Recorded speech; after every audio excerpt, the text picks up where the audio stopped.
Ano nilagay mo dyan? Ha? Ha? Ano nilagay mo dyan? Tubig. Ha? Tubig. Ang tubig. Tubig at saka mantika. Gasira. Nag-ano siya, nag-DIY gasira siya. Oh. Tubig yan ang ilalim. Tapos yung kung may mga pinagprituhan kayo dyan na mantika, yan siya. Hindi pwede itaas yan. Ha? Baka mag-ano. Hindi yan, para nga sa hangin yan. Wow! Tasas mo na unti. Tubig yan ha. At saka mantika lang. DIY gasera. Para sa ano? Para sa brown Maganda. out. Kaya malakas-lakas na ang hangin. Oo. Kaya kailangan. O, di ba? Liwanag.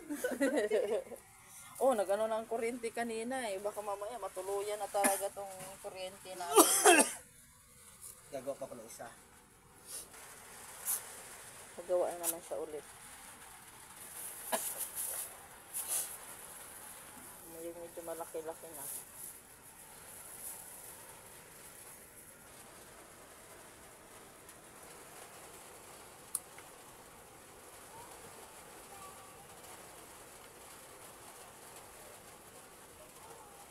Ano? Para makatipid kayo.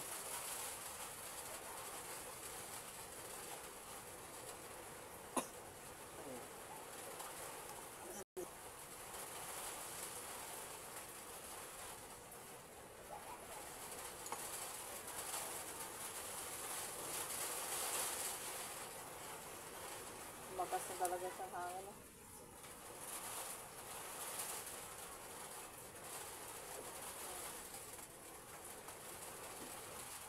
Para takit yung mantika.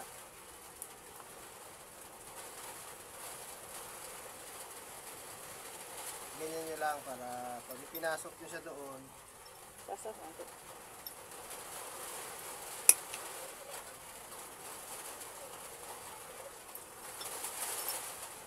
Magkagod.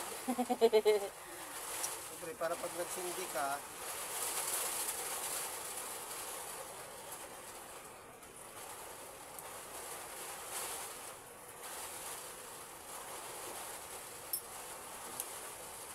siyempre, ano yung muna natin tubig, control.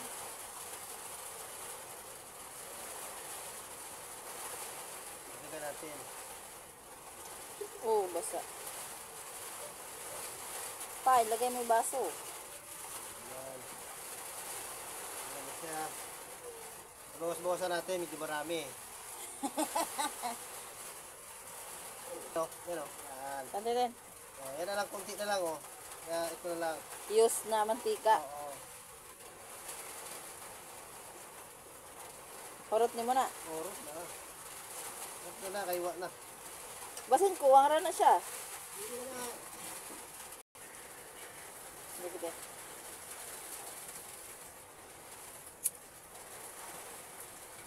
Kailangan nyo siyang painitin muna bago sumindi yan. Two pans.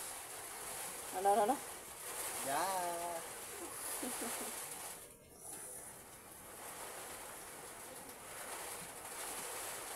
Hinay pa. Yan ang pangalawang gazera. Ito pa yung una namin ginawa o. Ayan o. Para sa kalaban ninyo. Yan na mamatay. Pero lang kung patayin. O, pero lang patayin ang hangin. Thank you for watching.